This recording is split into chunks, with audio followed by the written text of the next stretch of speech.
Assalamualaikum warahmatullahi wabarakatuh. Innal hamdalillah nahmaduhu wa nasta'inuhu wa nastaghfiruh wa na'udzu billahi min syururi anfusina wa min sayyiati a'malina. Man yahdihillahu fala mudhillalah wa man yudlil fala hadiyalah. Ashhadu an la ilaha illallah wahdahu la syarikalah wa ashhadu anna Muhammadan abduhu wa rasuluh. Ya ayyuhalladzina amanu taqullaha haqqa tuqatih wa la tamutunna illa wa antum muslimun. Ya ayyuhan nasu taqu rabbakum alladzi khalaqakum min nafsin wahidah wa khalaqa minha zawjaha wa batha minhuma rijalan katsiran wa nisaa wattaqullaha alladzi tasaaluna bihi wal arham innallaha kana 'alaikum raqibah.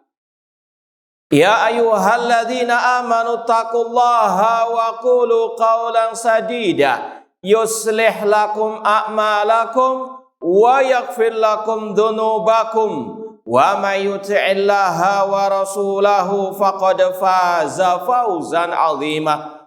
Amma ba'd, fa inna asdaqal hadithi kitabullah wa khairal hadi hadyu Muhammadin sallallahu alaihi wasallam wa syarrul umuri muhdatsatuha wa kullu muhdatsatin bid'ah wa kullu bid'atin dhalalah wa kullu dhalalatin finnar. Ma'asal muslimin ikhwani fillah wa akhwati, bapak-bapak, ibu-ibu, saudara-saudariku rahmani wa rahmakumullah. Alhamdulillah, segala puji bagi Allah Subhanahu wa taala yang mempertemukan kita kembali dalam kajian tafsir juz amma oleh Fadilatul Syekh Abdurrahman As-Sa'di rahimahullahu taala. Semoga Allah Subhanahu wa taala senantiasa menambahkan kepada kita ilmu yang bermanfaat dan al-amal as-saleh. Kita masih dalam pembahasan surat Al-Buruj, tepatnya ayat yang ke-14. Surat Al-Buruj ayat ke-14, Allah Subhanahu wa taala berfirman, wa huwal ghafurul wadud. Dan Allah maha pengampun lagi maha penyayang atau pecinta.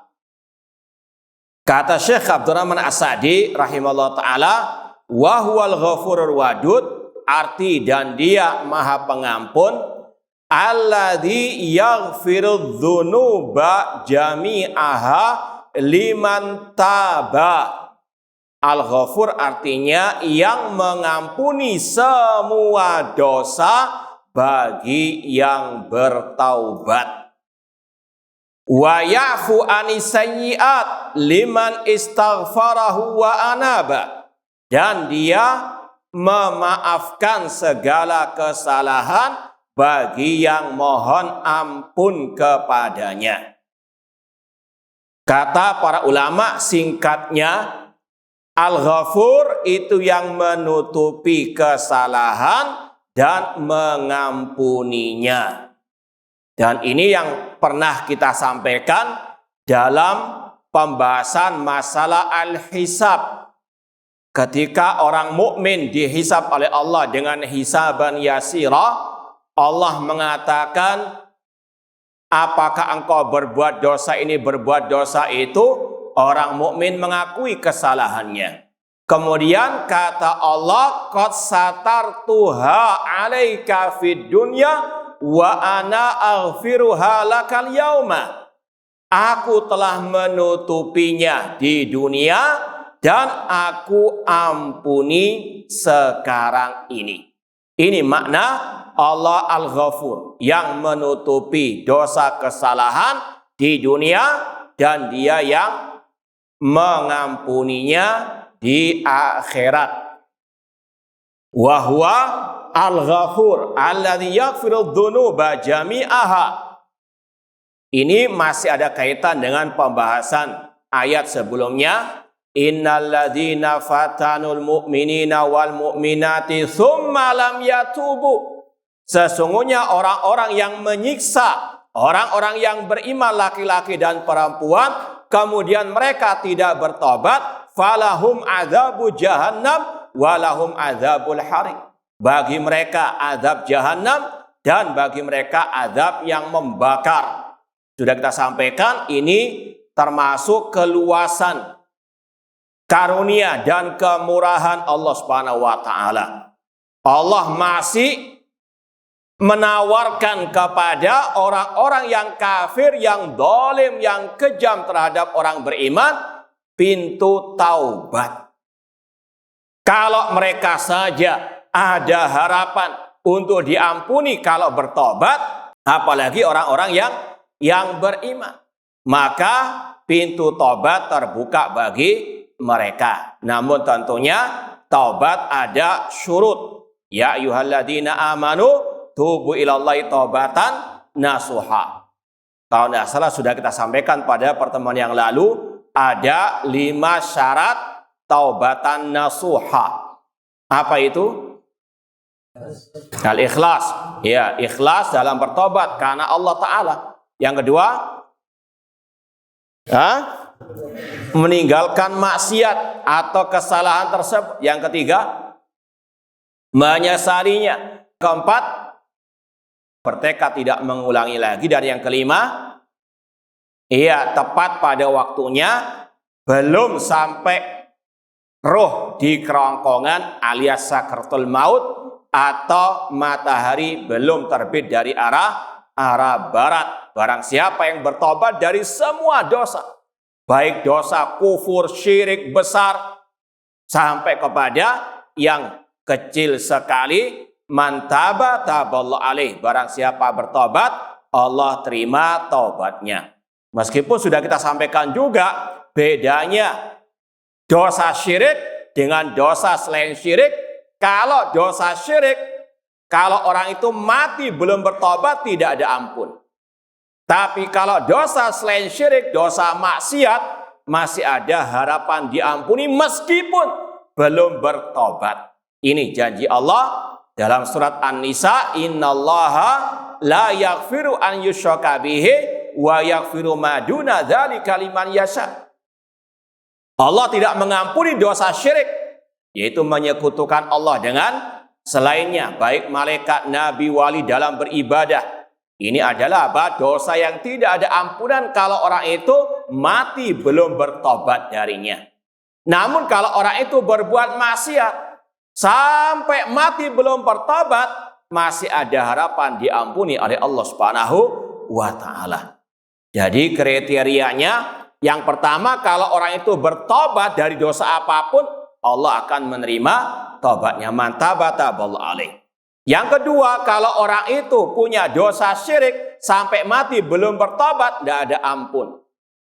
Kemudian yang ketiga, kalau orang itu berbuat maksiat, dosa selain syirik, sampai mati dia belum bertobat, masih ada harapan untuk diampuni. Namun juga tidak mesti diampuni. Kadang Allah azab terlebih dahulu. Sebagaimana akidah Ahlussunnah tentang pelaku dosa besar, bahwasanya fa'ilul kabira tahta masyiatillah. Pelaku dosa besar di bawah kehendak Allah. Insya'a adzabahu wa insya'a ghafaralah. Jika Allah berkehendak, Allah azab, dimasukkan ke neraka, namun tidak kekal di neraka. Namun kalau Allah berkehendak, Allah ampuni, langsung Allah masukkan ke dalam surganya. Adapun makna al-wadud, alladzi yuhibbuhu ahbabuhu mahabbatan la yushbihuha syai'un. Al-wadud adalah yang mencintai dan dicintai. Kata para ulama, al-wadud maknanya alladzi yawaddu wa yuwaddu. Dan sudah kita sampaikan pada pertemuan yang lalu, al-wadud dari kata-kata al-mawaddah.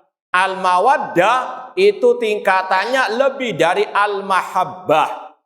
Ya, cuma kadang kalau bahasa Indonesia sulit menerjemahkan. Seperti al-khullah, ya, al-mahabbah, al-mawaddah, al-khullah. Ini tingkatan-tingkatan kecintaan. Ya cuma kalau dalam bahasa Indonesia tidak ada kata yang apa? Sebanding dengan itu. Ada enggak kira-kira? Kalau yang anak ketahui tidak ada, ya cinta ya cinta. Ada enggak? Kalau dalam bahasa Arab ada level-levelnya, bahasanya berbeda. Contoh misalnya Ali bin Abi Thalib itu dicintai oleh Allah. Orang-orang beriman dicintai oleh Allah. Tapi Nabi Muhammad SAW, Nabi Ibrahim dicintai lebih dari itu. Dengan kata-kata mereka adalah Khalilullah. Dua apa? Kekasih Allah Subhanahu wa taala. Al-Khalil itu lebih daripada Al-Habib. Makanya kata para ulama, kalau Rasul digelari dengan Habibullah, ini masih kurang. Karena apa? Rasul SAW Khalilullah. Dalam bahasa Arab, Al-Khalil lebih daripada Al-Habib. Dalam pembahasan bahasa Arab juga sama. Al-Mahabbah masih di bawah level Al-Mawaddah. Paham insyaAllah ya? Cuma ya, karena keterbatasan bahasa kita, perlu kita syarah tadi. Al-Mahabbah yang paling bawah, kemudian Al-Mawaddah, kemudian Al-Khullah. Itu yang paling tinggi, kekasih Allah. Al-Khullah cuma dimiliki oleh dua manusia, Nabi Ibrahim dan Nabi kita Muhammad sallallahu alaihi wasallam. Al-Wadud alladhi yuhibbu ahbabu mahabbatan la yushbihuha syai'un. Al-Wadud diantara maknanya, dia dicintai oleh orang-orang yang mencintainya dengan kecintaan yang tidak ada duanya. Para anbiya, para sahabat Rasul, para wali-wali Allah, orang-orang yang betul-betul beriman, cintanya kepada Allah di atas segala kecintaan. Sebagaimana disebutkan oleh Allah Subhanahu wa taala tentang ciri orang-orang beriman, walladzina amanu asyaddu hubban lillah. Adapun orang-orang beriman, cintanya sangat luar biasa kepada Allah Subhanahu wa taala. Mereka lebih mendahulukan kecintaan Allah daripada kecintaan kepada selain Allah Subhanahu wa taala. La tajidu qauman yu'minuna billahi wal yaumil akhir yuwaduna man hadallaha wa rasulah walau kanu aba'ahum au abna'ahum au ikhwanahum au ashiratahum. Engkau wahai Nabi Muhammad tidak akan mendapati orang-orang yang beriman kepada Allah dan hari akhir loyalitas, cinta kepada yang menentang Allah dan Rasulnya, meskipun dari orang tua mereka, karib kerabat mereka, anak-anak mereka. Ini adalah kecintaan orang yang beriman kepada Allah lebih daripada segalanya. Alladzi yuhibbu ahbabu mahabbatan la yushbihuha syai'un. Dan ini yang bisa mengantarkan seorang hamba kepada halawatal iman, kelezatan iman, kenikmatan iman. Kata Rasulullah SAW, salasun man kunna fihi wajada bihinna halawatal iman. Ada 3 perangai yang barang siapa memilikinya dalam dirinya, dia akan merasakan kelezatan iman. Di antaranya, an yakunallahu wa rasuluhu ahabba ilaihi mimma siwahuma. Untuk dia lebih mencintai Allah dan Rasulnya daripada apa selain keduanya.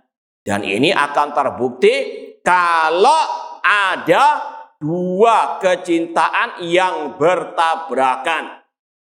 Contoh, Allah misalnya menyuruh sholat, sedangkan ada orang lain menyuruh tidak sholat. Baik itu orang tua atau mungkin kepala kantor dan seterusnya, maka ketika itulah akan terbukti orang tersebut cinta Allah lebih daripada yang lainnya atau tidak. Ya. Atau ketika istri, ketika anak menginginkan sesuatu yang menyelisih perintah Allah dan Rasulnya, maka disitulah letak seorang suami kepala rumah tangga diuji.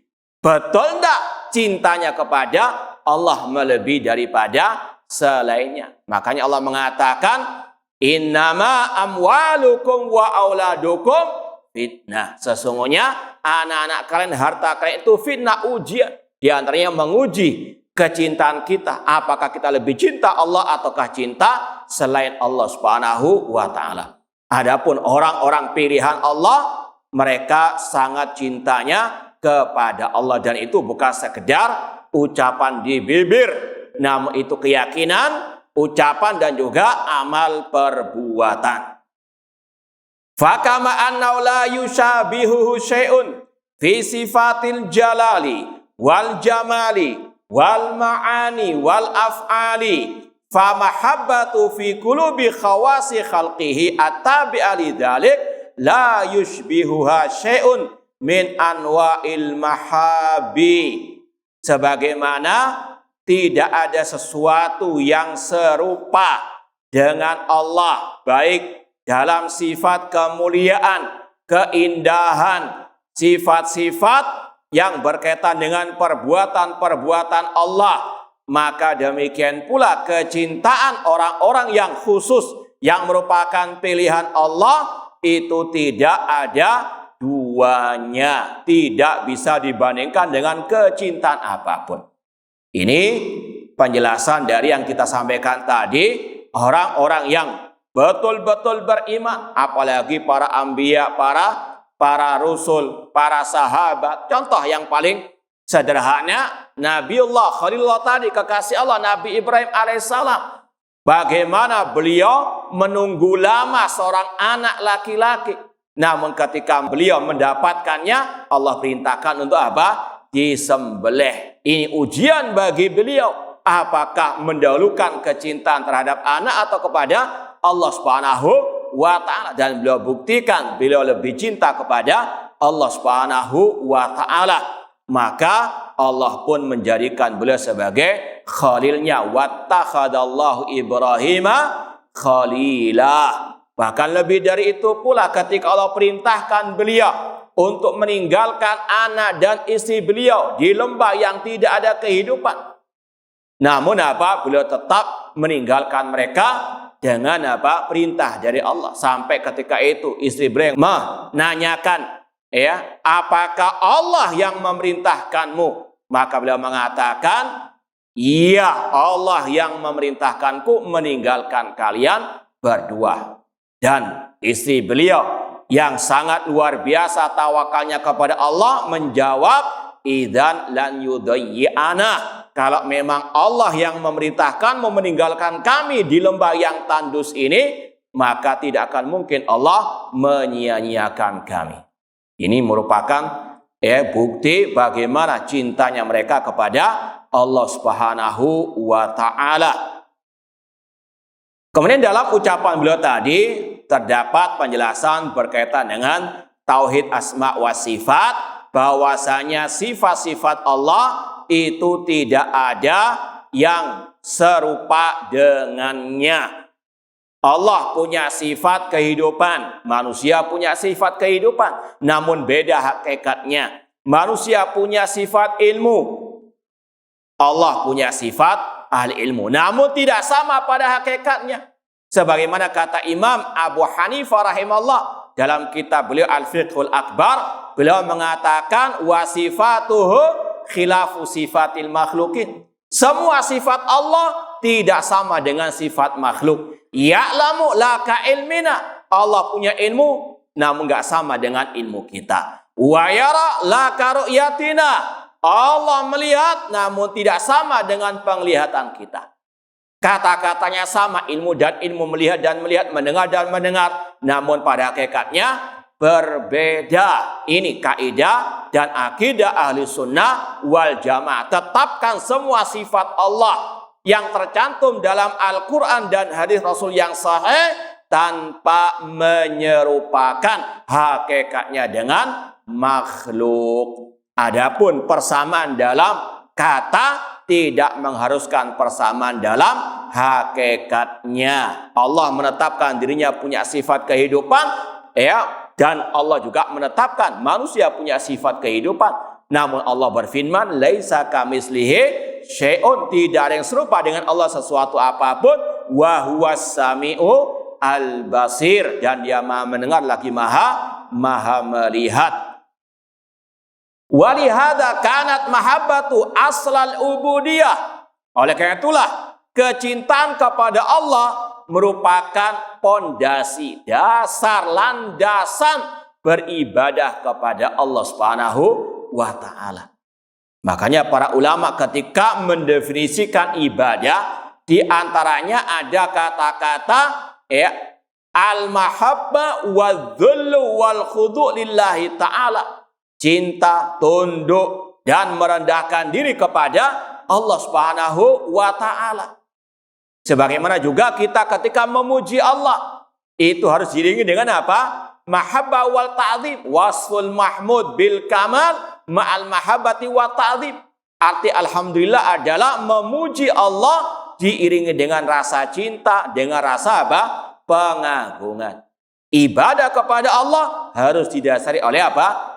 Al-mahabbah. Dan kata ulama, ini salah satu rukun ibadah. Cinta, berharap, dan takut. Ini 3 rukun ibadah. Ibadah tidak dinamakan ibadah kecuali dengan al-mahabbah, rasa cinta kepada Allah. Walladzina amanu asyaddu hubban lillah.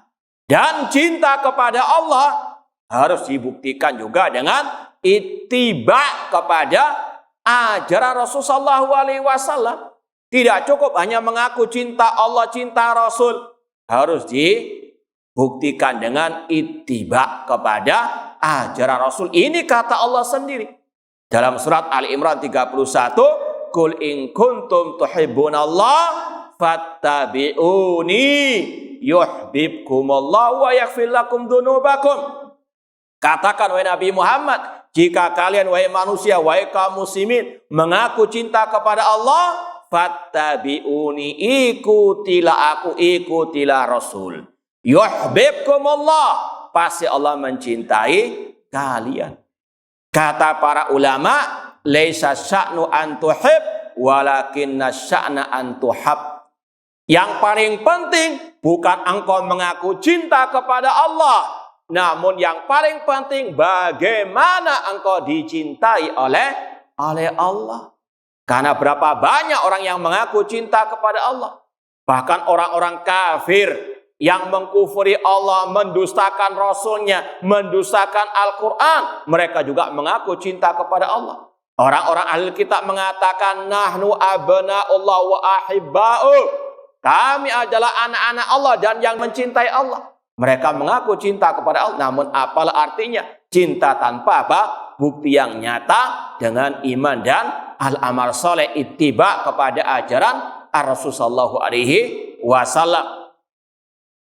Maka cinta kepada Allah itu adalah pondasi ubudiyah, ibadah kepada Allah, namun juga itu harus dibuktikan dengan mengikuti ajaran Ar-Rasul sallallahu alaihi wasallam. Wahyal mahabbatu allati tataqaddam jami'al mahabi wa taghlibuha. Cinta kepada Allah itu harus didahulukan dari semua kecintaan. Makanya orang-orang beriman sebagaimana perintah Allah, ya ayyuhalladzina amanu la tuqaddimu baina yadayillahi wa rasulih.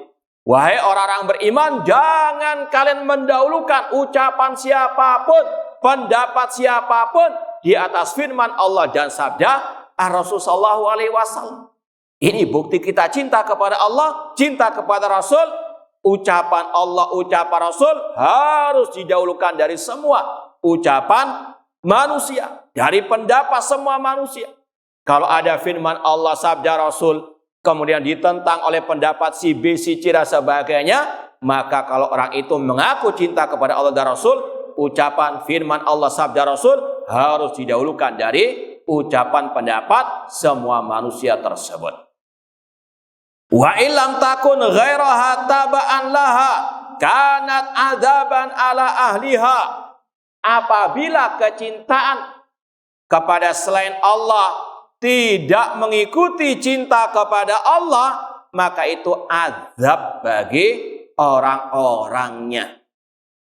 Kalau mau diperinci lagi, yang pertama mahabbatullah, itu kita sampaikan tadi sebagai aslul ubudiyah. Adapun selain Allah itu dicintai karena Allah. Kita cinta kepada Rasul. Karena apa? Karena Allah. Karena Allah yang mengangkat derajat Rasul. Karena Allah mencintai Rasul. Kita mencintai para sahabat karena mereka adalah orang-orang yang mencintai Allah dan Rasul, beriman kepada Allah dan Rasul. Ya, kalau dalam bahasa Arabnya apa? Al-mahabbatu lillah. Yang pertama, yang paling inti, mahabbatullah, cinta kepada Allah.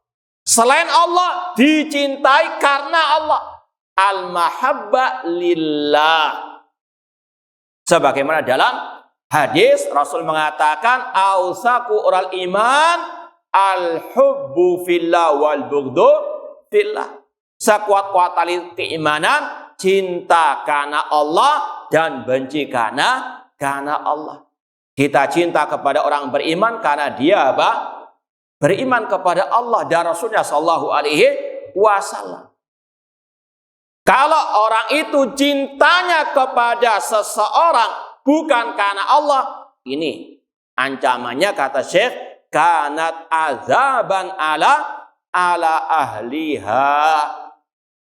Misalnya ada dua orang, si B, si C. Si B ini orang kafir, ahli bid'ah, ahli maksiat, namun kaya raya. Dia ya suka ngasih fulus, ya. Si C orang yang bertauhid, beramal soleh, cuma fakir. Maka kalau ya ada orang yang lebih mencintai si B yang kafir, apalagi yang betul-betul apa? Jauh dari agama Allah, karena fulusnya dia dicintai daripada si C, maka ini adalah apa? Kanat azaban ala ahliha, karena jelas-jelas orang itu menyelisihi al-hubbu lillahi wa fillahi. Dan sudah kita sampaikan tadi keutamaan-keutamaan orang-orang yang cinta karena Allah Subhanahu wa taala, dan itu adalah ausaku ora al-iman. Wa huwa ta'ala al-wadud al-wadu li ahbabihi. Allah adalah al-wadud yang dicintai dan dia juga yang mencintai. Kama qala ta'ala, sebagaimana firman Allah, yuhibbun wa yuhibbuna. Dia mencintai mereka. Siapa mereka ini? Orang-orang yang beriman. Ini dalam surah Al-Maidah. Kalau nanti antum lihat ayatnya, ya ayyuhalladzina amanu man yartadda minkum an dinihi fasawfa ya'tillahu biqaumin yuhibbun wa yuhibbuna. Wahai orang-orang beriman, barang siapa yang murtad di antara kalian, Allah akan mendatangkan sekelompok orang yang dicintai oleh Allah dan mereka mencintai Allah Subhanahu wa taala. Dalam hadis Rasul juga pernah mengatakan seperti ini. Kepada siapa? Ada yang ingat seorang sahabat Rasul yang disampaikan Rasul, ya, yuhibbuhu. Nah, siapa? Ali bin Abi Thalib radhiyallahu anhu. Ketika perang apa? Khaybar, la u'tiyanna rayata ghadan rajulan yuhibbullaha wa yuhibbuh. Aku besok akan memberikan bendera panji perang ini kepada seseorang yang dia cinta kepada Allah dan Allah cinta kepadanya. Ini pada hak Ali bin Abi Thalib radhiyallahu taala anhu. Dan kata para ulama, Allah mencintai sebagian individu, Allah mencintai sifat manusia yang tertentu, dan Allah mencintai sebagian tempat, mencintai sebagian waktu. Contoh, Allah mencintai sebagian waktu. Kata Rasulullah SAW tentang 10 awal bulan Dzulhijjah. Ma min ayyamin al-amalu salih fihinna ahabbu ilallah min hadil ayami al-asyr. Tidak ada hari yang lebih Allah cintai al-amal soleh di dalamnya dibandingkan 10 hari di awal bulan Dzulhijjah. Allah cinta terhadap sebagian waktu. Maka kewajiban kita juga apa? Mencintainya lebih daripada yang lain. Bukan berarti kalau mencintai 10 awal Dzulhijjah membenci yang lain, tidak. Cuma ini ada apa? Kategori khusus yang di situ amal soleh dilipat gandakan pahalanya oleh Allah Subhanahu wa taala. Demikian pula Allah mencintai sebagian tempat. Seperti apa? Seperti apa? Hah? Apa? Yang keras? Tempat apa? Lupa. Yang antum dudui sekarang ini apa? Al-masjid ahabbul buqa ilallah masajiduha. Kata Rasul, tempat yang paling Allah cintai masjid-masjidnya. Semoga Allah menjadikan kita sebagai pemakmur masjid Allah dengan tauhid dan ittiba kepada sunnah. Demikian pula kota Mekah. Rasul SAW mengatakan, wallahi innaki lahabbul buqa ilallah. Wahai kota Mekah, engkau adalah kota yang paling dicintai oleh Allah Ta'ala. Seandainya kaum Quraisy tidak mengusirku, aku tidak akan keluar darimu. Demikian pula Allah mencintai sifat-sifat tertentu. Innallaha yuhibbu al-muhsinin, innallaha yuhibbus sabirin, innallaha yuhibbu al-mutawakkilin. Ini sifat-sifat yang Allah cintai dari manusia, sifat tawakal, sifat sabar dan seterusnya. Nah, semoga Allah mencintai kita di dunia wal akhirah. Wal mawaddah hiyal mahabbatu safiyah. Cinta yang murni dinamakan al-mawaddah. Makanya kata para ulama, al-mawaddah itu levelnya di atas al-mahabbah. Kemudian kata Syekh, wa fi hadza sirrun latifun haitsu qarana al-waduda bil ghafur.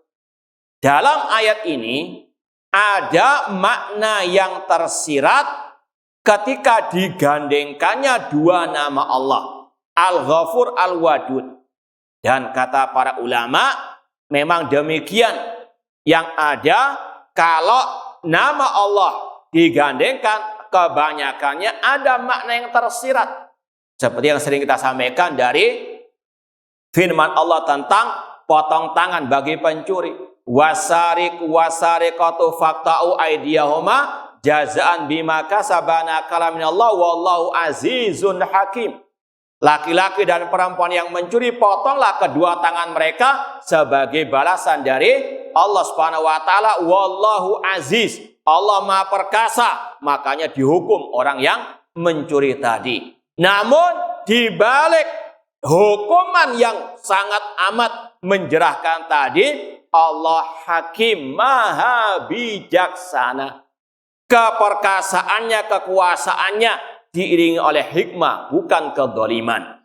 Hikmahnya diiringi oleh keperkasaan, tidak lemah. Ini sekali lagi ada makna yang tersirat dari digandengkannya dua nama Allah di dalam banyak ayat-ayat Al-Quranul Karim. Dan kata para ulama, nama Allah satu saja disebutkan itu sudah menunjukkan nama yang sangat amat luar biasa, baiknya, yang sangat amat indah, yang sangat bermakna, apalagi kalau digandengkan dengan nama yang lainnya. Nurun ala nur, cahaya di atas cahaya. Di antaranya di sini. Apa makna yang tersirat digandengkannya Al-Wadud dan Al-Ghafur? Liyadulla dzalik ala anna ahlad dzunub idza tabu ilallah wa anabu ghafara lahum dzunubahum wa ahabbahum.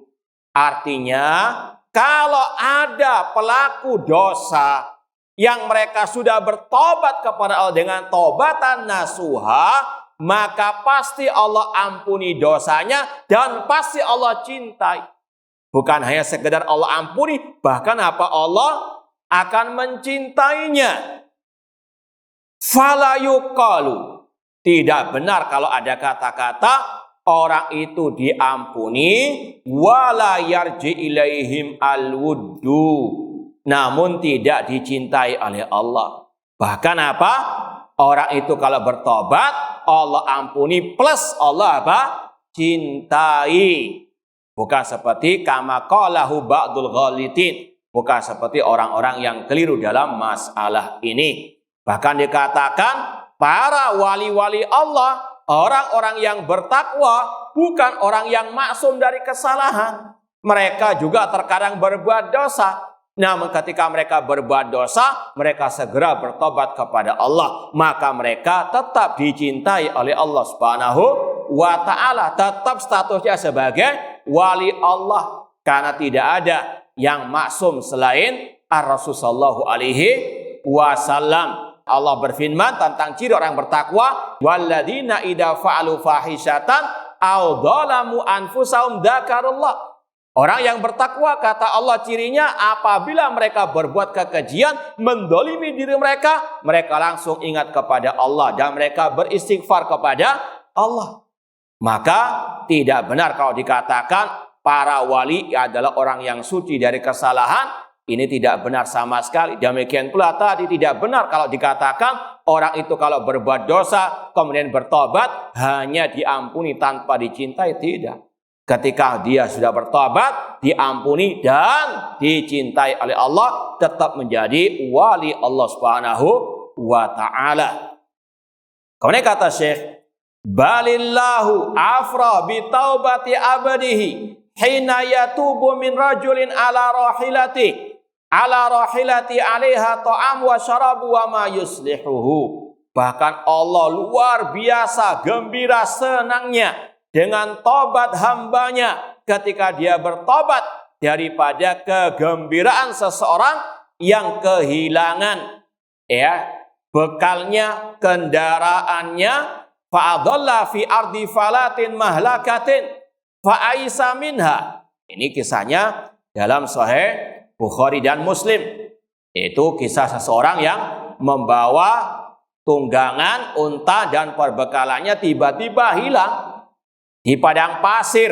Dia pun putus asa, tidak mungkin bisa hidup di padang pasir. Namun tiba-tiba fataja fi dhilli syajaratin yantadil maut. Dia sudah apa? Putus asa, sudah mau mati sudah. Fa bainam huwa ala tilkal hal idza rahilatu ala rasi. Tiba-tiba datang unta dan perbekalannya. Fa akhadha bi khitamiha. Dia pun mengambil tali kekangnya. Ini orang yang luar biasa gembiranya.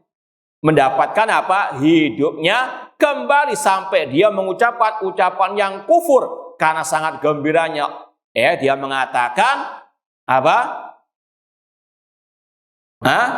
Anta abdi wa ana rabbuk. Ya Allah, engkau adalah hambaku dan aku adalah Tuhan. Kata Rasul, akhta li syaddatil farah. Keperucut lisannya, tergelincir lisannya karena sangat gembiranya. Kata Rasul, Allah lebih bergembira daripada orang tersebut yang mendapatkan kehidupannya lagi. Ini memotivasi manusia agar senantiasa bertobat kepada Allah dengan taubatan nasuha apapun dosanya. Fallahu a'zam farahan bi taubatil abdi min hadza bi rahilati. Allah lebih gembira dengan tobatnya seorang hamba daripada orang tersebut. Dan kata para ulama, dalam hadis ini ada penetapan sifat gembira bagi Allah sesuai dengan kebesarannya. Sebagaimana Allah punya sifat istiwa, murka, cinta, sifat kehidupan, sifat ilmu, melihat, mendengar dan seterusnya. Maka di sini juga kata ulama terdapat sifat Allah gembira sesuai dengan kebesarannya, tidak boleh disamakan dengan makhluk. Wa hadza a'zam farahin yuqaddar falillahil hamdu wassana wa saful wadad ma'adzam birrahu wa aktsara khairahu wa aghzara ihsana wa ausa imtinanahu. Alangkah bergembiranya orang tersebut, namun Allah lebih gembira dengan tobatnya hamba-hambanya. Walillahil hamdu, dan segala puji bagi Allah Subhanahu wa ta'ala. Ma'asal muslimin ikhwani fillah wa akhwati rahimani wa rahmakumullah. Sekali lagi, dua nama Allah Al-Ghafur Al-Wadud ini memotivasi semua manusia yang kafir maupun mukmin untuk bersegera kepada ampunan Allah Subhanahu wa taala sebagaimana Allah berfirman wasari'u ila magfiratin mir rabbikum wa jannatin arduhas samawati wal ardu uiddat lil muttaqin, dan bersegeralah kepada ampunan Rabb kalian dan kepada surga yang luasnya seluas langit dan bumi yang disediakan bagi orang-orang yang bertakwa. Dan Allah juga berfirman, "Qul ya ibadiyalladzina asrafu ala anfusihim la taqnatu mir rahmatillah innallaha yaghfirudz dzunuba jami'a." Katakan wahai Nabi Muhammad, wahai orang-orang yang berlumuran dengan dosa, la taqnatu mir rahmatillah. Jangan putus asa dari rahmat Allah. Allah mengampuni semua dosa. Semoga Allah mengampuni segala dosa dan noda kita. Aqul qouli hada wa akhiru da'wana anil hamdulillahirabbil alamin. Wassalamualaikum warahmatullahi wabarakatuh.